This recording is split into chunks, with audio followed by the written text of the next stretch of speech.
Hi guys, and welcome to part 4 of the PowerShell GPT Agent Engineering series. In this video, we'll explore how to trigger your saved commands using JavaScript or PowerShell. Let's start with PowerShell. Running your saved commands in PowerShell is simple, thanks to PowerShell GPT's companion app, Agent Bridge. Here's how it works. Just execute Agent Bridge, passing in two parameters. One, the name of your agent, and two, the name of the saved command you want to run. That's it. Agent Bridge will locate your agent by name and tell it to run the command. If the saved command doesn't exist, the text will be sent directly to the AI model as a prompt. While easy to use, Agent Bridge is incredibly powerful. It's the backbone of running multiple agents, enabling them to command each other. You can even use it to create desktop shortcuts that instantly run your saved commands. When we run the example command in PowerShell, you can see it works perfectly.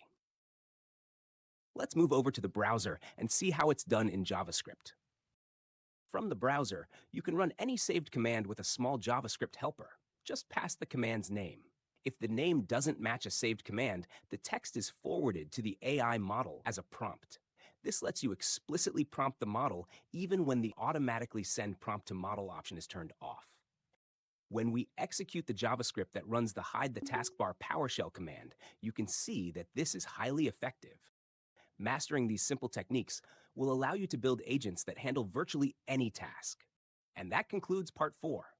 Thanks for watching, and I'll see you in part 5, where we'll explore browser directives and how to configure your agent so that it can intelligently open new tabs, run scripts in specific tabs, and even create scripts that'll behave like browser extensions, running whenever a new page loads.